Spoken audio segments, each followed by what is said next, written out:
राजा बळीची रत्नमाला नावाची कन्या होती. हिला वासना म्हणायचं. वासना. ज्या वेळेला वामन प्रभूंना भगवंताला रत्नमालेनं पाहलं, वामनांना तांदूळ आणि खारकेची भिक्षा होती. भिक्षा. पूर्वी कसं होतं माहितीये का?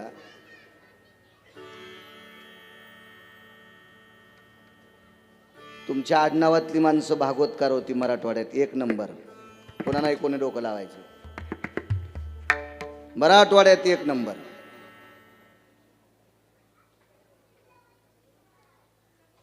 आणि ती पद्धत मी सांगतो अशीच होती. आता रोज एक शर्ट, रोज एक रुमाल, काही दिवस येण्या, काही दिवस चप्पी. आता वेगवेगळे, कारण भागवत होणारेच बदलले ना. यजमान बदलल्यामुळं महाराजाला बदल करावा लागला ना.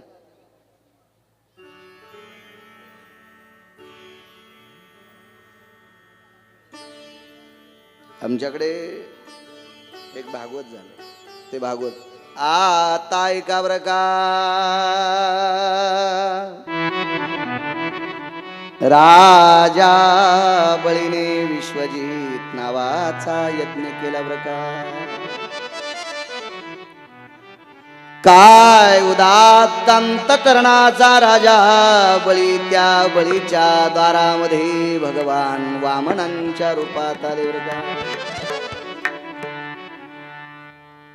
उदात्त अंतकरणाचा राजा बळी आणि त्यावेळी धर्मपत्नी वामनांच्या जोडीमध्ये तंदुलादी खारीक भिक्षा समर्पित केली. त्रिपाद भूमी दान दिली बर का. संकल्प सोडत असताना दारीच्या नोकामध्ये मुनिश्री शुक्राचार्य गेले बर का. दर्भाची काडी काढली आणि ते नोक त्या नोकात काडी घातल्याबरोबर चक्षु फुटला बर का. दोन्ही पावलामध्ये विश्व आटवलं. तिसरा पाऊल शिल्लक राहिला. राजा बळीला पाताळात घातलं बर का. 5.5 तास या स्वरात कथा. लोक मोजके असायचे, पण दर्दी लोक असायचे. मोजके लोक. मागे तर आम्हाला एक जण म्हणला, तुम्ही नाचित काऊन नाहीत? काही हरकत नाही, तुम्हाला नाचिल्यामुळं मला यम एखाद्या दिवशी पुढच्या जन्मामध्ये नाचणारी बाई करून नाचीन, म्हणून ते पाप नकोय, म्हणून तुम्हाला नाचित नाही.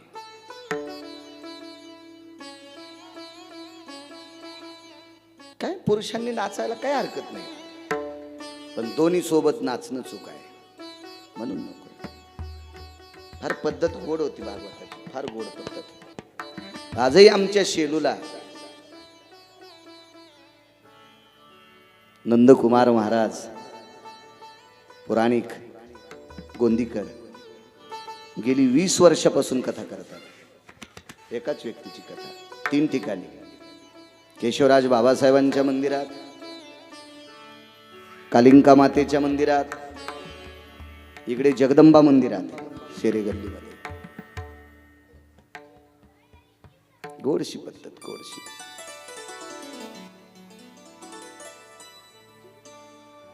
आता थोडं काही झालं की उत्तर भारतातलं गीत ऐका वाटतं.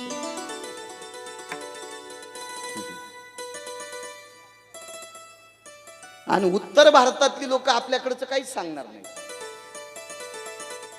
आपल्या लोकांना जिथं जातील का तिथं चिटकून अंगाला आणतील, आणि मग ते दुकान मांडायचं आणि इकडे सुरू करायचं. मग मी तुम्हाला काल सांगितलं, महाराष्ट्र एक असं राष्ट्र आहे की राष्ट्रात कोणतंही दुकान टाका, काही दिवस चलत होत. नंतर ही जण का, पण काही दिवस चलत. नाव ऐकल्याबरोबर तो कुळ आठवलं, तो प्रांत आठवला, तो परिसर आठवला, तिथले अधिकारी लोक आठवली.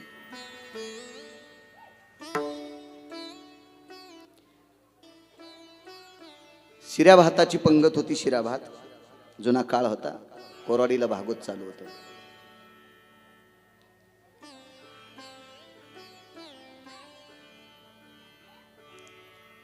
आणि सकाळची पंगत आटपली.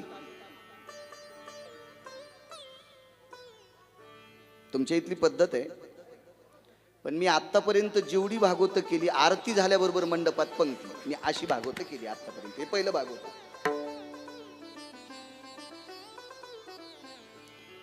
तर ती सकाळची पंगत आटपली आणि एक बाई अशी झाडाला टेकन देऊन भागवत ऐकत होती. महाराजांचं भागवत चालू होतं. लाक्षाग्रहामध्ये पांडव गेली बरं का. हे रात्रीच्या कीर्तनात लाक्षाग्रहात चरित्र सांगितलं. जळालं बरं का, जळालं बरं का, जळालं बरं का. काम करून आलेली बाई होती, थकलेली. कोणी कोण घर जळालं म्हणजे. इतकी अशी मग्न व्हायची माणसं, इतकी मग्न मग्न व्हायची.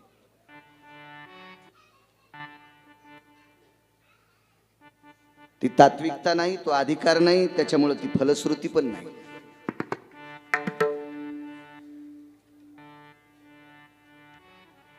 मी कथेला येत असताना घरचं सोडून टाकीत असतो पहिलं. मी राम काकाला सांगितलं मला,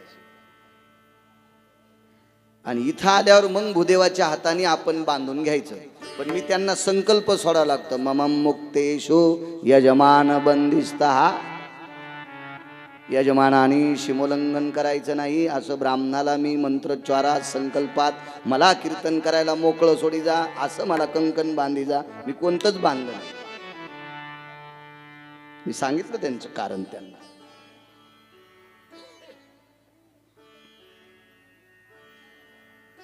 असो, भगवान वामनांनी राजा बळीला रसातळात घातलं. तिथं हटकेश्वर नावाची भगवान शिवशंकराचं मंदिर आहे. तिथले राजा बळी उपासक झाले.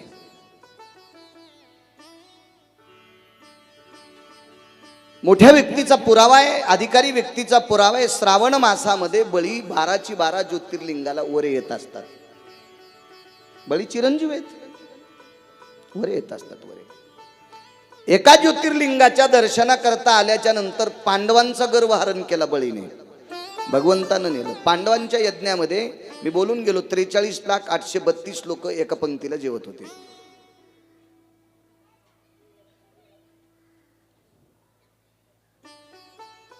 ह्या पंक्तीमध्ये 1400 भूदेव होते.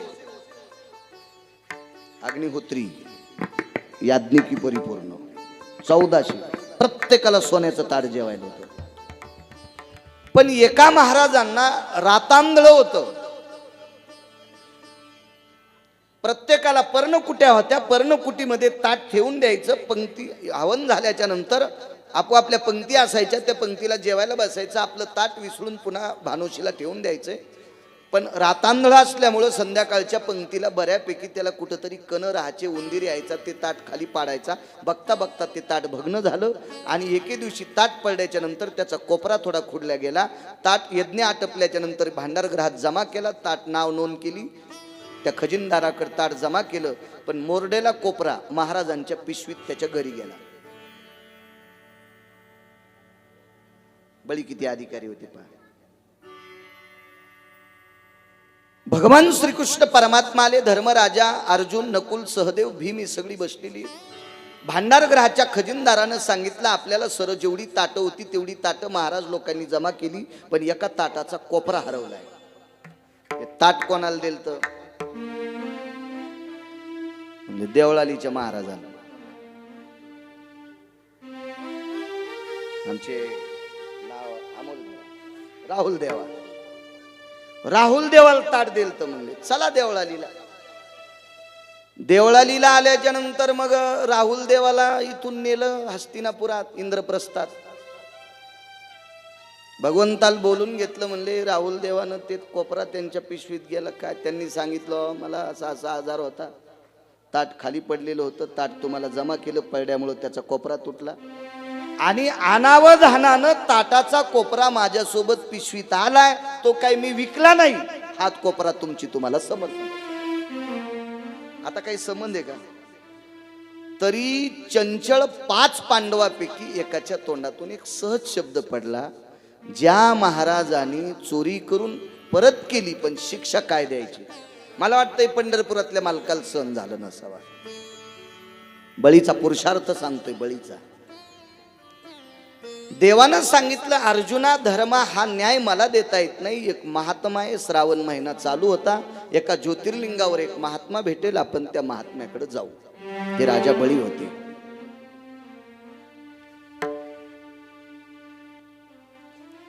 अर्जुन धर्माने नमस्कार केला.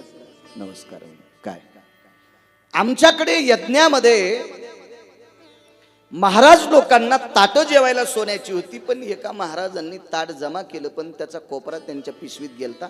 कोपरा परत केला, पण त्यांनी असं का केलं म्हणून त्यांना शिक्षा काय द्यायची.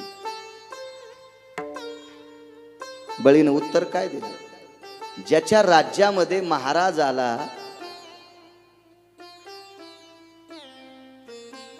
पडलेल्या ताटाचा कोपरा सुद्धा राजा परत मागतो, त्या राजाला फाशी द्यायला पाहिजे. धर्मान मान खाली घातली की वरी केलीच नाही.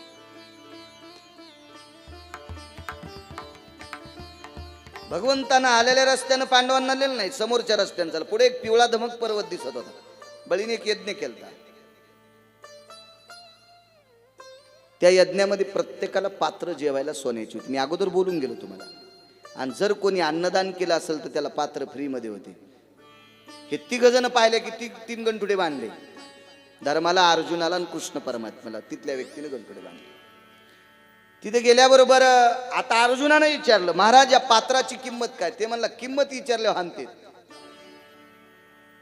किंमत विचारल्यावर हानते. नाही म्हणले, मग सोन्याची पात्र आहेत. हो म्हणले, आमच्या राजाने सांगितलं, जो कोणी अन्नदान करीन त्याला पात्र फुकट देत जा. भगवंताला अर्जुन म्हणले, देवा मारायचंच असेल तर तुझ्या हाताने हाणणारी यायच्या हाताने कशाला अपमान करतो. म्हणजे पांडवांच्या यज्ञातल्या थोड्याशा चुकीचा गर्वहरण बळीनं केला. इतकी बळी उदार अंतकरणाची होती. बळीचं फार मोठा औदार्य होतं. बळीच्या पाठीमाग कर्णाची भूमिका आहे, दानशूर.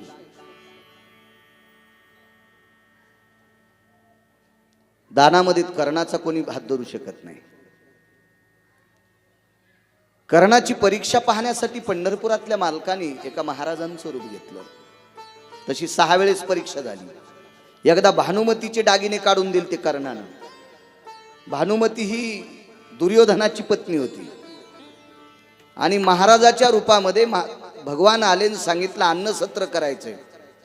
आपण ज्या राजाच्या भाकरी खातो त्या राज्याचा सत्वहरण होऊ नये म्हणून भानुमतीला अलंकार मागितले आणि कर्णानं देऊन टाकली. भानुमती तंतन करीत घरी गेली आणि पतीला सांगितलं, मालक माझे दागिने कर्णाने रस्त्यात काढून मागितले, दिले. नशीब चांगलं, पुढच्याला द्रव्य पाहिजे होतं म्हणून तुझे दागिने दिले. तो जर म्हणला असता बाई पाहिजे तर तुला दिला असतं. कारण दुर्योधनाला माहित होतं कर्ण हा सात्विक आहे, दुराचारी नाही. एका व्यक्तीचा मुलगा मरण पावला. तो जावळाचा मुलगा होता, कमी वयाचा होता. आईचा संकल्प होता त्याचा अंत्यविधी करत असताना टाळूवर सोनं टाकून अंत्यविधी करावा, अशी पूर्वीच्या काळातली परंपरा होती. ज्याला दात आलेत त्याच्या तोंडात सोनं देत असतात. तुळशीचं पान देवा, सोनं. ज्याला दात आले तो मृत्यू पावल्याच्या नंतर. पण दात यायच्या अगोदर जर मृत्यू पावला तर टाळूला सोनं लावून अंत्यविधी करत होते. असा पुराणाचा सिद्धांत आहे, गिरगावकराचा नाही. मान्य करा नका करा. मग चिमुकल्या वयात बालक मृत्यू पावलं. परिस्थिती नाजूक होती. मालकाला सांगितलं, मालक खड्डा खांदलेला आहे, अंत्यविधी करायची, पण सोन्याची आपल्याकडे कमतरता आहे. एक जणानं सांगितलं, कौरव पांडवाचं युद्ध चालू आहे, तिथं बऱ्यापैकी मुकुट पडलेले आहेत. बाईनं सांगितलं, मागणं हा धर्म आहे, मागणं हा धर्म आहे आणि उचलून आणणं ही चोरी आहे. आपण परमार्थिक आहोत, आपण कोणाचं उचलून आणणं चूक आहे. अशा वेळेला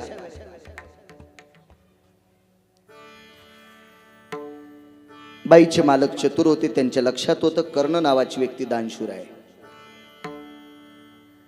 आहे का कोणी दाता.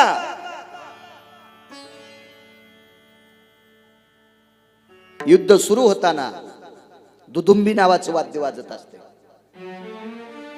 युद्ध सुरू होत असताना आपोआपला शंख वाजत असतो. देवदत्त पांचजन्य शंख होते. युद्ध सुरू होत असताना शिंग फुकीत होते. आणि युद्ध बंद होत असताना कोणतं वाद्य वाजित असते हे सांगता येईल काय एखाद्याला? मी उद्याच्या दिवसापुरतं ठेवतो, उद्या सांगेल. तोपर्यंत रात्रभरात विचार करा. ज्यानं जास्त भागवत ऐकली त्यानं सांगा. युद्ध सुरुवातीला दुदुंबी नावाचं वाद्य कशाला म्हणतात? दुदुंबी नावाचं वाद्य जिथं युद्ध करतात तिथं माणसाच्या परसानं 3.5 परस खड्डा करतात. त्या खड्ड्याला वरी लोखंडाची तिवई लावतात. जनावराचं रंगवलेलं चामडं त्याच्यावर ताणवतात आणि हे वाद्य मृत बैलाच्या शेपटीनं वाजवतात. दुदुंबी नावाच्या वाद्याचा आवाज आल्याबरोबर वयस्कर माणसाचं रक्त सुद्धा सळसळ करते. म्हणून हे दुदुंबी नावाचं वाद्य रणात वाजवलं जातं. शिंग शंख. एरवीचे जे शंख वाजवल्या जातात ते मंदिरात वाजवल्या जातात. युद्धाचे शंख वेगळे होते. देवाचा शंख वेगळा, अर्जुनाचा वेगळा. ध्रुवाच्या गालाला लावला होता तो शंख वेगळा. त्या शंखाला विशिष्ट प्रकारचं नाव आहे. भगवान विष्णूने त्याच्या गालाला शंख लावला ध्रुव महाराजांच्या, त्यावेळेला दृष्टी उघडली होती. त्याही शंखाचं विशिष्ट प्रकारचं नाव आहे. आपण भंगिऱ्यांची नाव डोक्यात ठेवतो ज्याची गरज नाही. ते नाटकातल्या सिनेमातल्या वात्रटांची नावं आपण ध्यानात ठेवतो. आपल्या धर्मामध्ये आपण जी नावं लक्षात ठेवल्यावर आपण आपल्या नातवांना, पंतूला, मुलांना सांगू अशी नावं आपण डोक्यात ठेवत नाही. आपल्याला गरदा डोक्यावर घ्यायची सवय लागते. तुम्हाला एक माहिती आहे का? मस्ताड्याला बैल उकांडा उकरीत असतो. इतकं तर कळतंय ना? अलीकडे कोपऱ्यात सगळं शेण टाकलं जातं गौशाळेवर आणि मग एखादं मस्ताडेलं गोर शिंगानं शिंग ते वाळलेलं उकरीत आणि सगळा पाठीवर गरजा घेते. तशी आपल्यामध्ये एक बैलासारखी मस्ताडेली शक्ती आलेली आहे. आपण अनावश्यक डोक्यात ठेवतो आणि ओरिजिनल गहाळ करून टाकतो.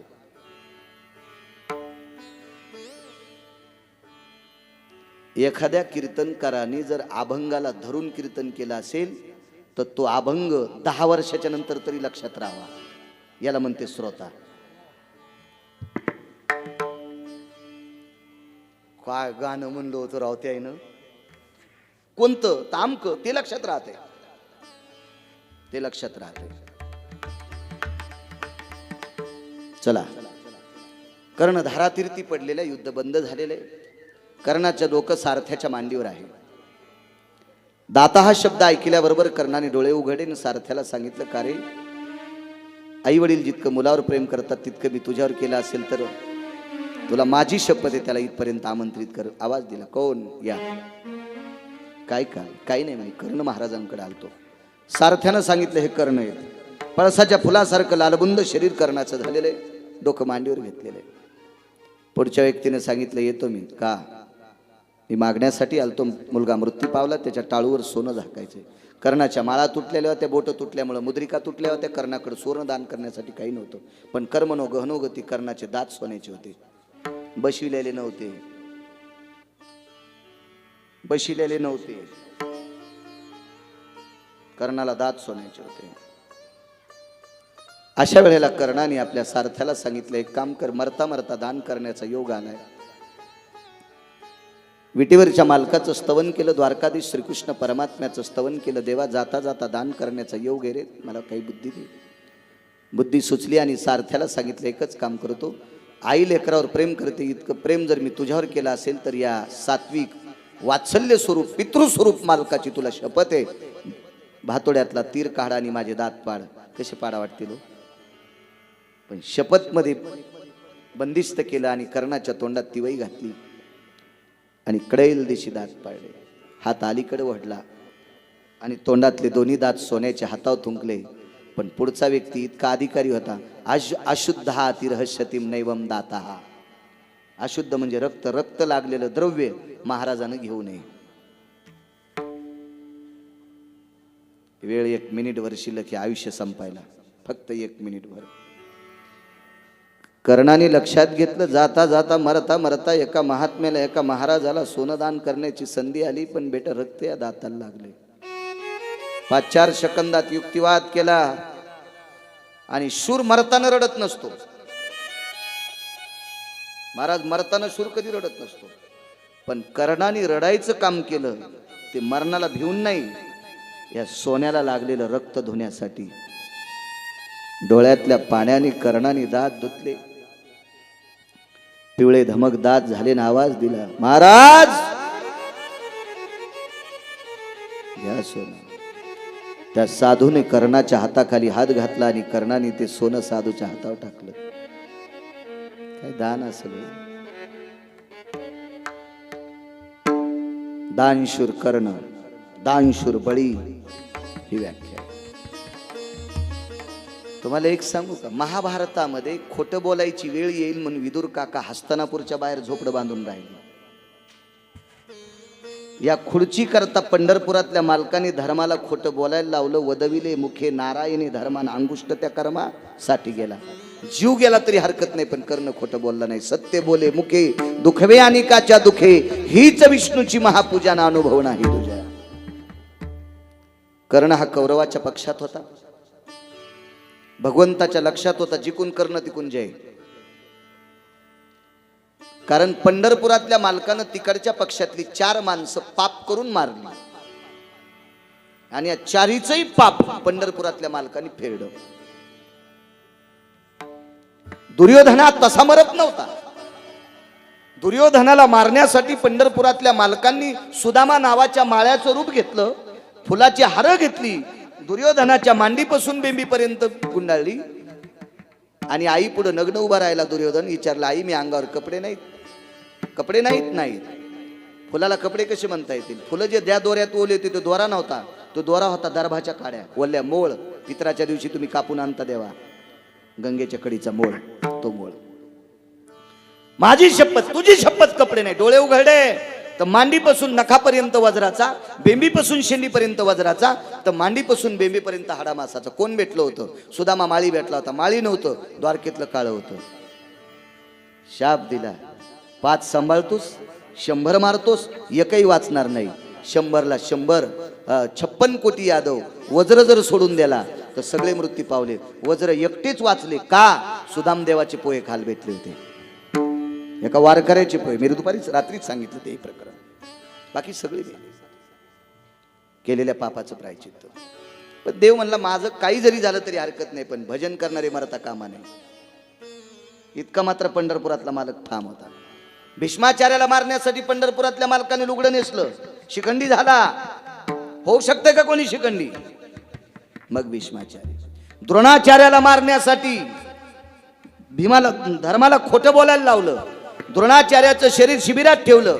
आत्मा घेऊन द्रोणाचार्य वरी गेले. यमाच्या कडेल दिशे कानात आणली. माझा मुलगा मारतो नाही म्हणे, हा मरे. अश्वत्थामा नावाचा कुंजर मारला. खाली आले तोपर्यंत धृतराष्ट्राला सांगून द्रोणाचार्याच्या शरीराचे तुकडे केले आणि युद्धभूमीत फेकून दिलं. द्रोणाचार्याला असं मारलं. कर्ण कसा मारला? कर्णाला त्याच्या आईने एक शपथ पुरावा आहे. कुंती सांगती देवाला, कर्ण तो पांडव रे पहिला. शपथ नाही म्हणतात, वेगळ्या प्रतीतला अभंग. दुर्वासाच्या कृपादाने 5 मंत्र दिधले त्याने.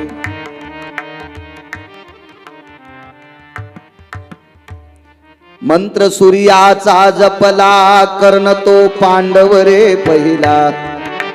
सूर्याचा जपला, कर्ण तो पांडव रे पहिला. कुंती सांगती देवाला, कर्ण तो पांडव रे पहिला. कर्ण तो पांडव रे पहिला. 5 मंत्र दिलते दुर्वासाने. चालणार रे? नाही. आज कळालं मी क्षत्रियाचा पुत्र आहे. आई, मी जर कौरवाला खोटं बोलून तुमच्या पक्षात आलो तर तुमच्या पक्षाचा रास होईल. ते 5 आणि मी 6 मरू. तुझी कुशरी कमी होईल.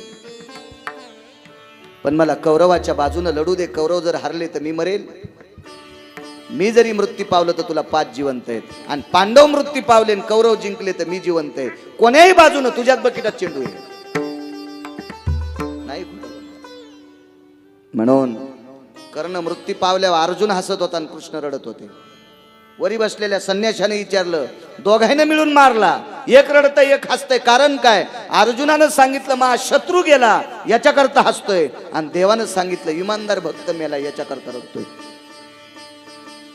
अर्जुनाला काय माहित होतं माझा भाऊ आहे म्हणून. आईला सांगितलं होतं सांगू नकोस, युद्ध करताना अडचण येईल, सांगू नकोस म्हणून. एवढ्या उदाहरणार्थ कर्णाला मारण्यासाठी पंढरपुरातल्या मालकाने महाराजाचं रूप घेतलं. पूजा करायला बसला त्यावेळेला कवच कुंडल मागून घेतली. प्राण द्याला हो, कवच कुंडल देणं म्हणजे प्राण देणे. म्हणून आज त्या लोकांची नाव निघल्या जातात. आपण गेल्यावर आपले पोरं सुद्धा फोटो घरात लाईत नाहीत, म्हणजे इतके आपण खराब वागतो. चला वामन अवतार, मत्स्य अवतार, राम अवतार, विस्तृत प्रकारचा थोडा थोडा श्रीमद भागवतात प्रत्येक अवताराचं चरित्र आहे. दशमस्कंदात भगवान श्रीकृष्ण परमात्म्याचं चरित्र. वेळ झाला का?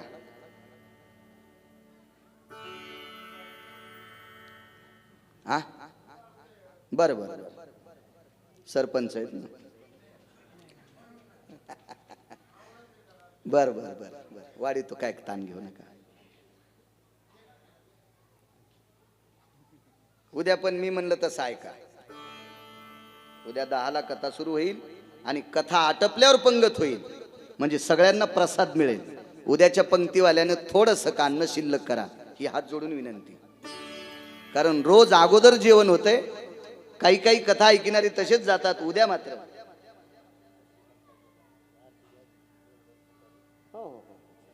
ते पण करू. हो चालतंय. मला राहुल देवा आठवण करून द्या. रोज एक मला सकाळी अतुलजीनं चित्र दाखिलं वामन भाऊंचं. अहो पेननं ब्रशनं कोणाला काढता येईल खाडे सर? रांगोळीनं काढणं इतकं सोपं आहे का? मी जशी मध्ये मूर्ती पाहिली, काल मूर्ती पाहिली, जशास तसं चित्र सद्गुरू वामन भाऊंचं काढलं. त्या रांगोळी काढणाऱ्या व्यक्तीचा इथे आरतीच्या अगोदर सन्मान होईल.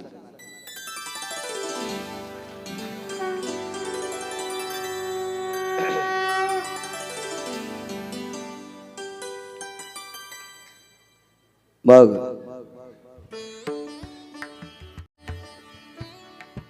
भगवान प्रभू रामचंद्र हे सूर्यवंशात जन्माला आले. सूर्यवंशातले राजे फार अधिकारी राजे.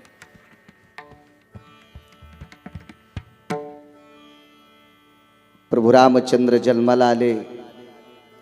राजा दशरथ आला. आई वडिलांची सेवा करणाऱ्या मुलाच्या आई वडिलाचा शाप लागला. त्या शापात आपत्ती झाली. दशरथ राजाला शापात आनंद होता. शापात श्रावणाच्या आई वडिलांना शाप दिला, पुत्र योगाने मरशील. दशरथ राजाने सांगितलं मरण कसं बी येऊ द्या, पण निदान यांच्या शापामुळे लेकरं तरी पाहिलं. नाव होतं शुभादेवी.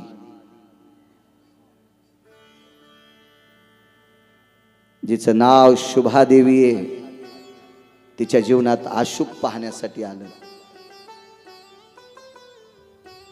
संसारात 6 दुःख नसावा.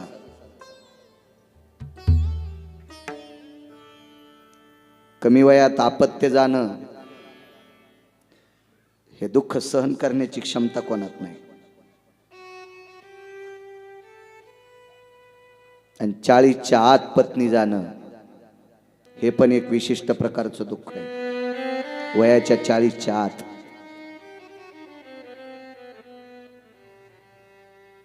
ते दुःख शुभादेवीला झालतं. राजा दशरथाच्या हाताने श्रावण बाळ मृत्यू पावला. पुराणात फार श्लोक आहेत. एका कवीनं फार गोड रेखाटलं होतं. तुमच्या काळात कवी असेल रामसर खाडे सर, त्यावेळेला ती कविता असेल. शर आला तो धावून आला काळ, विव्हळला श्रावण बाळ. हे आई गे दीर्घ फोडून हाक, तो पडला जाऊन झोक. हे राजाच्या ऐकून श्रवणावानी हृदयाचे झाले पाणी.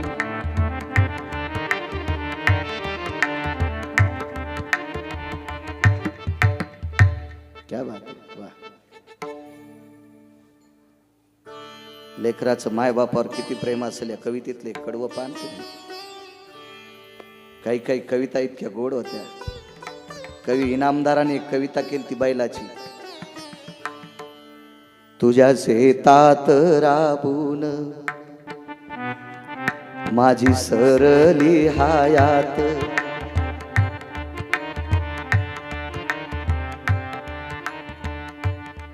तुझ्या शेतात राबून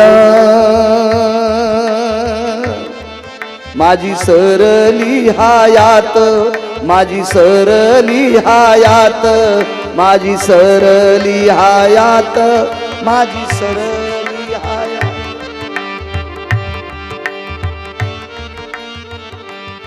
तोच बैल म्हणतोय, नाही ओढत नांगर आता उतार वया, नाही ओढत नांगर आता उतार वयात. बैल म्हणतो त्या शेतकरी राजाला, माझी हयात संपली रे, आता नांगर मला ओढत नाही.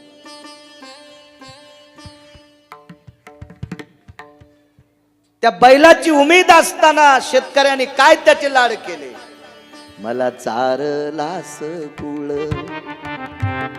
मला घातलीस झुल, मला चारलास गुळ. हे राजा, मला गुळ चारलास रे, मला झुल घातलीस रे, आता मला कसायला देऊ नकोस रे राजा, देऊ नकोस. कवितेतलं शेवटचं वाक्य ऐका ना. वाक्य काय म्हणतो बैल, मेल्यावरती मला रे, मेल्यावरती मला, मला एक दारू दे,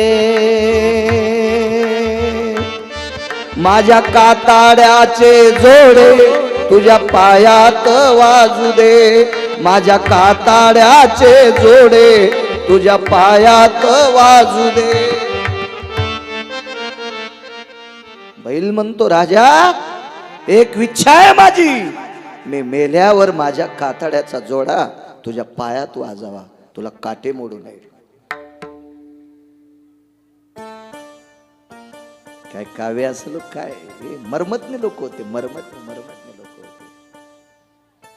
तशी एक कविता परवाला तुम्हाला बोलून दाखवली. बहिणाबाईंच्या कविता फार सुंदर होत्या. सुंदर सुंदर सुंदर काव्य आहे ती जुन्या काळात. या श्रावणाच्या कवितेतलं एक वाक्य, राजाला सांगितलं, राजा मम माथा रे तरु खाली असतील बसले, द्या नेऊन आधी पाणी, द्या नेऊन आधी पाणी, दुर्वार्ता फोडून कानी, दुर्वार्ता फोडून कानी, द्या नेऊन आधी पाणी.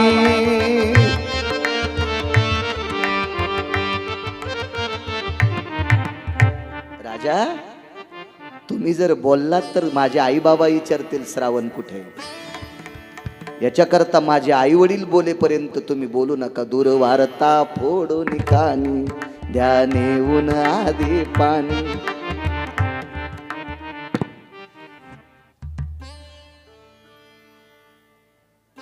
त्याचा बोल जाऊ लागला खोल, बोलता बोलता बोल खोल गेला. दशरथ राजा रे अडखळला ठाई ठाई,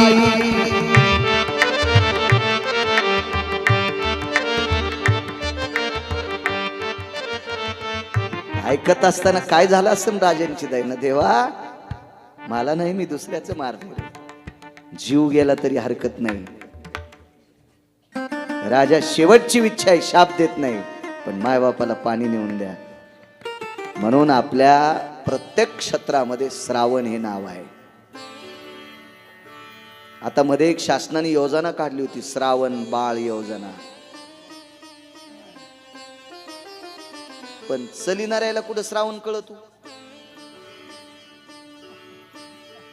योजनेचं नाव श्रावण बाळ योजना आणि चलिणारे रावण. त्याच्यामुळे ती पोचत नाही ना, पोचत नाही.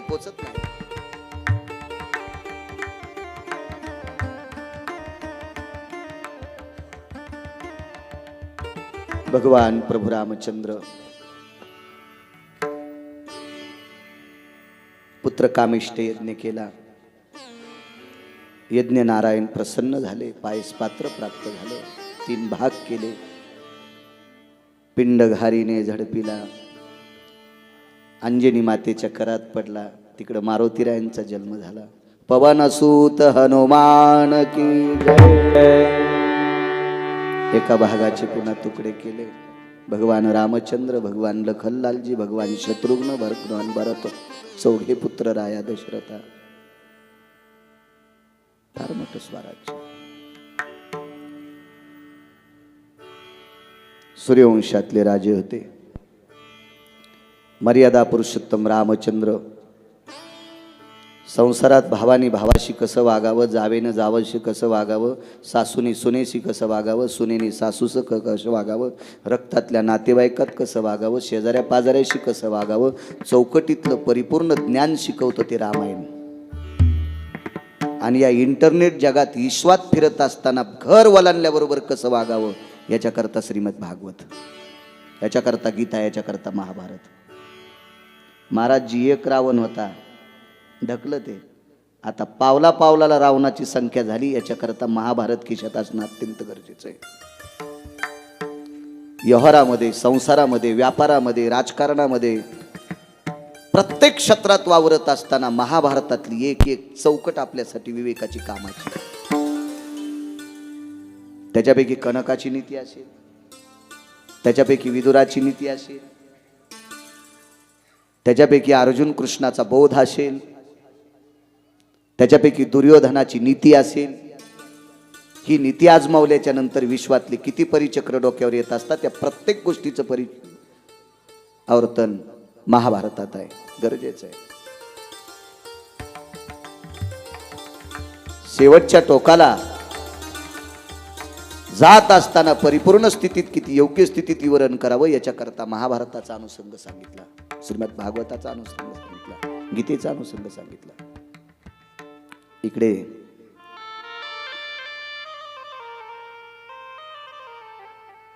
चंद्रवंशामध्ये भगवंताचा जन्म झाला. बंदीशाळेत भगवान जन्माला आले. प्रभू रामचंद्र दुपारी जन्मले, कृष्ण परमात्मा रात्री जन्माला आले. रात्री का? अज्ञानाचा अंधकार संपवायचा होता आणि ज्ञानाचा प्रकाश पाडायचा होता, म्हणून रात्री जन्माला आले. रोहिणी नक्षत्रावर का? कारण चंद्रवंशात जन्माला आल्यामुळे चंद्राला 27 पत्न्या होत्या. आपल्याकडे नक्षत्र 27 आहेत. एक नक्षत्र सांगितलं राहुलदेव अभिजित, हे निर्माण केलेलं नक्षत्र. नक्षत्र किती आहेत? 27. चंद्राच्या 27 पत्न्यांचे नावं जितके गोड आहेत ते मुलींची नावं ठेवत जा. असा फार मोठ्या अधिकाऱ्यांचा संदेश आहे. त्याच्यापैकी चंद्राची ज्येष्ठ पत्नी होती रोहिणी, आणि इकडे वसुदेवाची एक पत्नी होती रोहिणी. 12 पत्न्यापैकी एक रोहिणी होती. रोहिणी ही नंदराजाच्या घरी होती. 2 गोष्टी लक्षात ठेवा. द्वापार युगामध्ये नंदराज आणि क्रतात्रेता युगात लक्ष्मण. किती श्रेष्ठ, किती श्रेष्ठ. 6 महिने 26 दिवस जर सोडून दिले तर बाकी वनवासात कायमस्वरूपी लक्ष्मणजीनं सीतेची सेवा केली. कायमस्वरूपी सेवा केली. तर लक्ष्मण सीतेची सेवा करत असताना साधूच्या तत्वावर किती आरूढ होते याच्यातलं एक छोटंसं वाक्य आहे का. रावणानं ज्या वेळेला सीताई साहेबांचं हरण केलं त्यावेळेला आकाश मार्गाने जात असताना पंपा सरोवरावर 5 लोक होती. नळ, नीळ, जामवंत, सुग्रीव आणि हनुमंतराय. सुग्रीवाला किष्किंधेत जाता येत नव्हतं, वालीची भीती होती आणि वालीला पंपा सरोवरावर येता येत नव्हतं का? तिथं मतंगाचा शाप होता. कारण दुदुंबी ज्या वेळेला मारला त्यावेळेला वालीनं असं फिरवला, त्याचं रक्त मतंगाच्या आश्रमावर पडलं आणि मतंगाने शाप दिला, ज्याने कोणी हे दुर्गंधीचं रक्त इथं राक्षसाचं टाकलंय तो या पर्वतावर आला की त्याचे 1000 तुकडे हो. म्हणून वाली तिथं जात नव्हता आणि सुग्रीव गेल्याच्या नंतर तो मारत होता. म्हणून वाली मारुतीरायाच्या सानिध्यात राहिला. ही 5 लोक होती. आकाश मार्गाने रावण सीताई साहेबाला घेऊन जात असताना लोपामुद्रेनं दिलेले 98 प्रकारचे दागिने सीताई साहेबानं एका कपड्यात बांधलं, ते गाठोडं पंपा सरोवर टाकलं. हे गाठोडं नळ नीळ जामवंत हनुमंतानी सुग्रीव यांच्याकडे प्राप्त झालं. मारुती रायाला प्रभू रामचंद्राची भेट पंपा सरोवर झाली. मारुती एक जण म्हणे का हो, आकाश मार्गानं सीताई साहेब घेऊन जात असताना मारुती रायानं रावणाला का पकडलं नाही? याचं कारण होतं, त्यावेळेला मारुती रायाची शक्ती क्षीण झालेली होती. त्याचं मागचं कारण सांगतो. मारुती राय वानर स्वरूपात असल्यामुळं त्या योनीचा स्वभाव मारुतीरायाकडे प्रगट झाला आणि मारुतीरायानं 10-5 साधूच्या झोपड्या उचलल्या, जिथं पाणी नाही तिथं नेऊन ठेवल्या. या चंचल स्वभावामुळे साधूनं मारुतीरायाला शाप दिला, तुझी शक्ती क्षीण होईल. मारुतीराय शरण आले, माफ करा. ज्या दिवशी तुला तुझ्या गुरुवर्यांची भेट होईल, ज्या दिवशी तुझ्या आराध्य देवतेची भेट होईल, त्या दिवशी तुला शक्ती पुन्हा प्राप्त होईल. आणि पंपा सरोवरावर लक्ष्मणाच्या मांडीवर प्रभू रामचंद्राचं डोकं आहे. भगवान झोपलेले येतं, डाव्या गुडघ्यावर प्रभू रामचंद्राचा पाय आहे. आणि मारुतीरायनं बघितलं, या परिसरात 2 मानव, या परिसरात 2 मानव निर्भय, भीती नाहीत. म्हणून मारुतीरायनं मोठ्या एका झाडाची फांदी तोडली आणि प्रभू रामचंद्राच्या अंगावर फेकल्याबरोबर अंगठ्याच्या वाऱ्यानं फांदी आकाशात कुठे गेली, तिचं पान सुद्धा सापडलं नाही. त्यावेळेला मारुतीरायाच्या लक्षात आलं किती मोठी शक्ती आहे. आणि मारुतीरायानं दर्शन घेतलं, शक्ती पुन्हा प्राप्त झाली.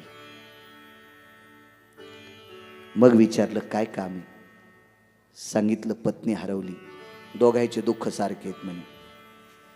तुमचं जे दुःख आहे तेच आमच्या मित्राचं दुःख आहे. फरक इतकाच आहे, तुमची हरवलेली पत्ता नाही, त्याची हरवलेली माहीत आहे. जो सुग्रीवाला दुःख आहे तेच मारुतीरायाला. सुग्रीवाला घराच्या बाहेर काढून दिलं आणि त्याची पत्नी वालीनं घरी ठेवून घेतली होती. काय नाव होतं सुग्रीवाच्या पत्नीचं सांगता येईल? हा हा चुकीचं बोलू जाऊ नका. रुमा. वा नाही, सांगचे तर कॉप्या करीत असतात ना.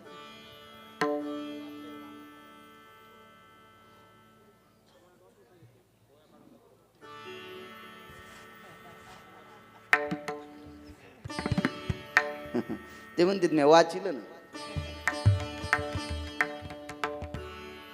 एवढा गिरगावकर धुतला आणि तितकत नाही कळायचं का? रुमा तारा ही वालीची पत्नी होती. राजे हो, तारा सामान्य नाही. द्वापार युगात गांधारीनं शाप दिल्यावर पंढरपुरातल्या मालकाचे सगळे पोरं मेले. आणि कृतात्रेता युगात तारेनं शाप दिल्यावर पंढरपुरातल्या मालकाचा संसार मोडा. नाही होणार म्हणले तो संसार, नाही झाला. फार अधिकारी बायका होत्या, फार अधिकारी बायका होत्या. रुमा ठेवून घेतली होती. भगवंतानं सांगितलं सुग्रीवाची पत्नी आणून देईल, तर मारुतीरायानं सुग्रीवानं सांगितलं तुमची भेटेपर्यंत राज्य करणार नाही. मग वालीला मारलं, सुग्रीवाला किष्किंधेचं राज्य दिलं. आणि सुग्रीव बसल्यानं राज्यात बायकोला गप्पा हानीत. माणसं इसरत असते एकदा नादाला लागल्यावर. लागला संसाराच्या नादी. प्रभू रामचंद्रानं सांगितलं काय रे हनुमंता, तुझं ऐकलं ना? भगवान मारुतीराय गेले म्हणले तुला कळतं का रे, वचन काय दिल तस चाल. वापस आले, आईसाहेबाचा शोध घ्यायला निघाले. पण मारुतीरायाने सांगितलं आकाश मार्गाने एक बाई गेली आणि तिनं दागिन्याचं गठुडं टाकलंय. हे दागिने कोणाचे आहेत बघा. प्रभू रामचंद्रानं पाहिल्याबरोबर ओळखले सीतेचे दागिने आहेत. लक्ष्मण किती अधिकारी होते बघा ना, किती अधिकारी. लक्ष्मणा पुढे गाठोडं टाकल्याबरोबर लक्ष्मणानं 2च दागिने ओळखले. न जाना ती केयुरा, न जाना ती कुंडला. भाष्यकारांचा श्लोक आहे, पुराणातला नाही. न मी जाना ती नुपुरा, फक्त पायातले चाळ ओळखिले आणि तोडे. हे 2 दागिने आईसाहेबाचे आहेत. मारुतीराय साक्षीला आहेत, सुग्रीव साक्षीला आहेत, जामवंत साक्षीला आहेत, नळ आणि निळ साक्षीला आहेत. कोणाला नळ म्हणायचं? ज्याच्या हातानं दगड तरंगत होते. तुका म्हणे नळा आणि सागरी तारी येल्या शिळा. नळाच्या हाताने दगड तरंगत होते, तो एक साक्षीला आहे. निळ एक साक्षीला आहे. कोण? जामवंत, रामायणातले सगळ्यात जास्त वयस्कर.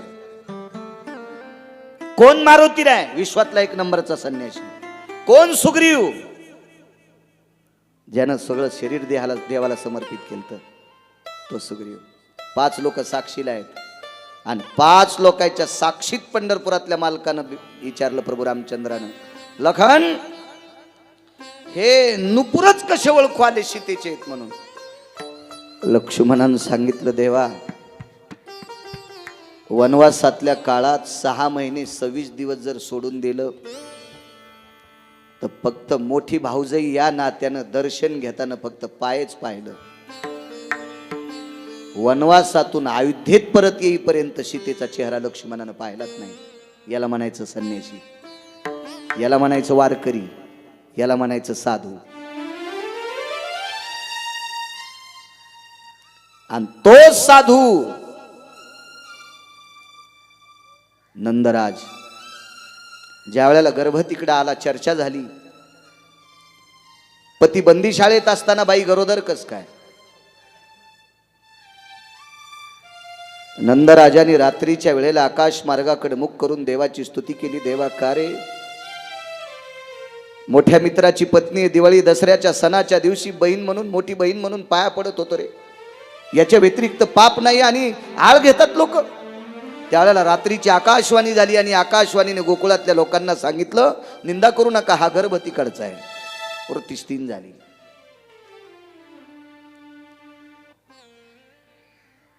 आठवा गर्भ तो भगवान परमात्मा आहे. 8 वर्षाची मूर्ती आहे. रात्री जन्माला आला, अज्ञानाचा अंधकार संपायचा होता. रोहिणी नक्षत्र, अजन जन्मा नक्षत्र आहे रोहिणी, अजन जन्मा. कारण गर्भवासाचं दुःख प्रभूला नसतंय. अयोनी संभव प्रगटला राघव.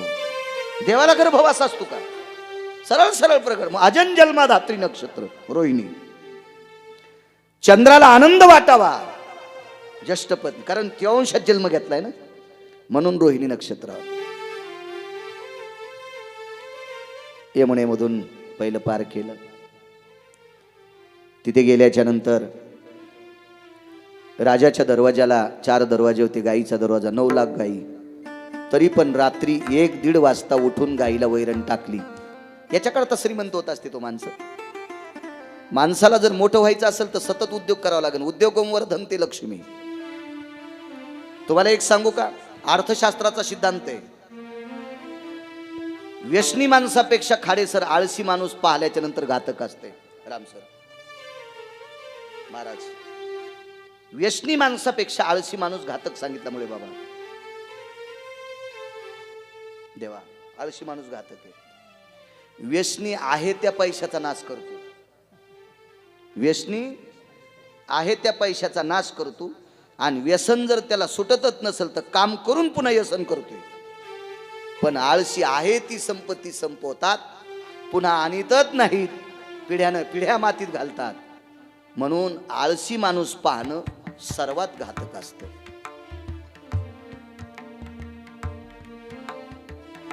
तुम्ही मराठवाड्यातच येता ना?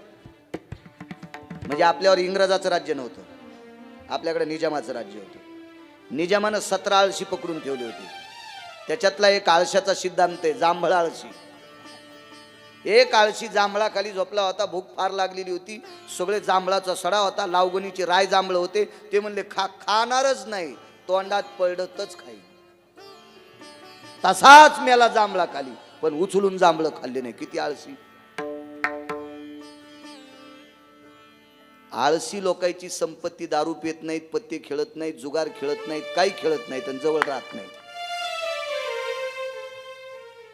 आळशी लोकांची संपत्ती म्हणजे खसखशीचं पोतं. मी रात्रीच सांगितलं, दाभनाचं छिद्र पडलं, हो, कड्याहून खसखस बैलगाडीत टाकली, देवळालीला आणली, खसखस एकही दाना पोत्यात नाही. इथून बॅटऱ्या लावून रस्त्यानं पाहिलं तर रस्त्यानं दिसत नाही. आळशी लोकांची संपत्ती कशी जाती मिळत नाही.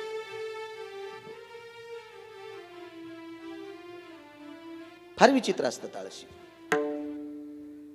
काम करत राहिलं पाहिजे. तुम्हाला एक सांगू का, माणसं झोपीनं जर आयुष्य वाढलं असतं तर आजगराची संख्या वाढली असती. निद्रे आयुष्य वाढे, मग आजगर काम रे.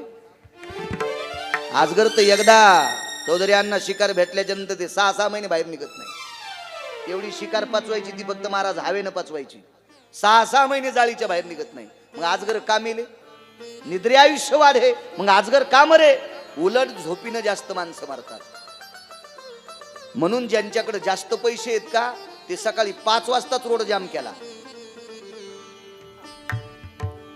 हो, धोण्याला बाई, भांड्याला बाई, स्वयंपाकाला बाई, परचीला बाई, सगळ्याला बाई, खाऊ घालायला बाई नसती वाटते. मग हे शरीर सुटल्याच्या नंतर आपण झोपीत मरू याच्याकरता पहाट रोड जाम केला. 1-11, 1-2-12 पाय.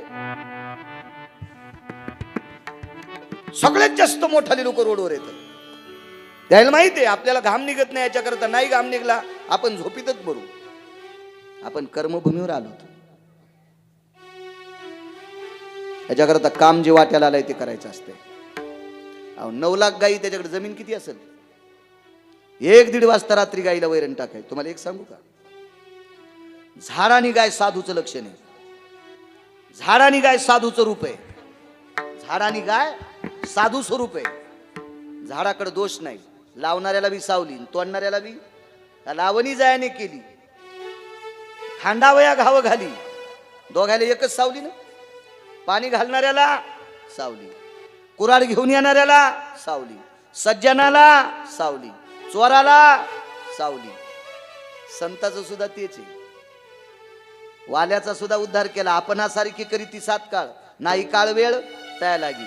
गाईच्या बाबतीत ते ते गाईचं दूध कोण्या जातीला पचत नाही असं हातवरी करून सांगा बरं.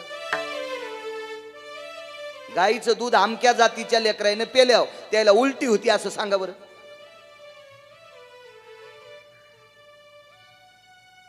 बाई बाळांतीन झाली, दूध आटलं. लहान लेकराला म्हशीचं दूध दिलं की मधात खापल्या होत असतात, चिपा होत्यात म्हणते. मग गावरान गाईचं दूध लागतंय. गावरान म्हणजे देशी गाय. कोणी वाचिलं त्या लेकराला? वस्त्राचा बोळा करायचा, त्या बोळा दोटावर ठेवायचा, ते लेकरू चोखतंय. गाय म्हणली का याच्या बापाच्या गळ्यात माळ नाही, हे पोराला मी नाही वाचू देत. गाय म्हणली का महाराज एखाद्या जातीच्या माणसाला दूध पाचणार नाही. धोरण कसं आहे पाहणं. वाघाचं दूध आतापर्यंत, वाघिणीचं दूध तुम्ही पिलं का? नाही. ठीक आहे, त्या वाघाला अभयारण्य. वाघ जर मंडपात आला तर कोण बसन इथं? त्याला अभयारण्य. वाघाचं कातड एका महाराजांनी बसायला घेतलं तर 3 महिने जलात होता. आणि त्या महाराजाला मच्छर मारता येत नाही, आणि त्याला जलात. वाघाचं कातड आलंच कसं. ते म्हणलं आता ज्यानं दिलं ते म्हणलं मग नाव सांगू नको. महाराज 3 महिने तिथं खडी फोडायला.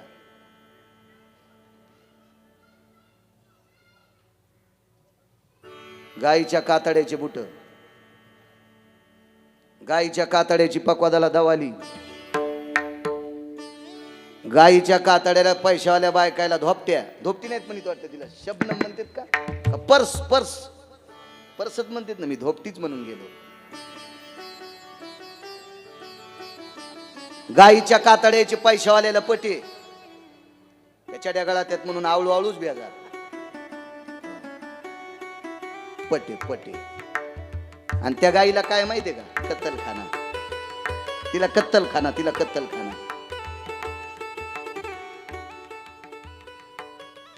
शासनाच्या मनात आल्यावर कत्तलखाने बंद होत नाहीत का?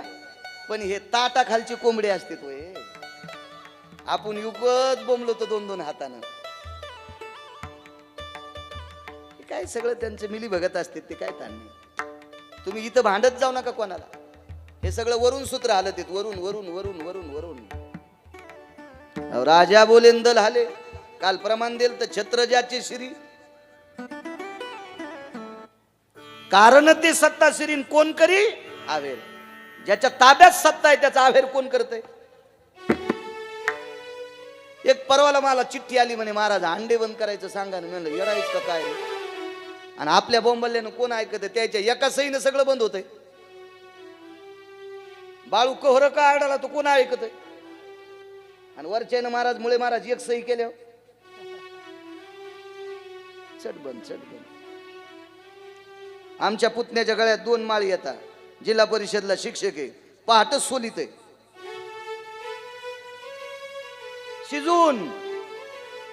शिजून सोलित आहे. म्हणलं माळीचं कसं? ते म्हणलं पोटाचा प्रश्न आहे. घरून जेवून जाते, डबा नेणंच बंद केला. ते सोलल्यावर कसं जेवण?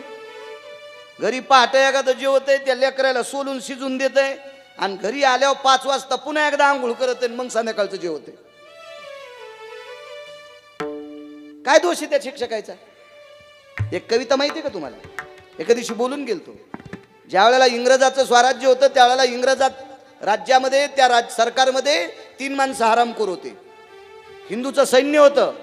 या सैन्याला मानसिक त्रास द्यावा म्हणून काडतुसाला चरबी लावली होती, आणि ते काडतूस तोंडान तोडावं लागायचे. त्यावेळेला कविता झालती, नच उलटे काळीज त्याची, नच उलटे काळीज त्याची, परिशर्मिंदे अन्नाचे, परिशर्मिंदे अन्नाचे.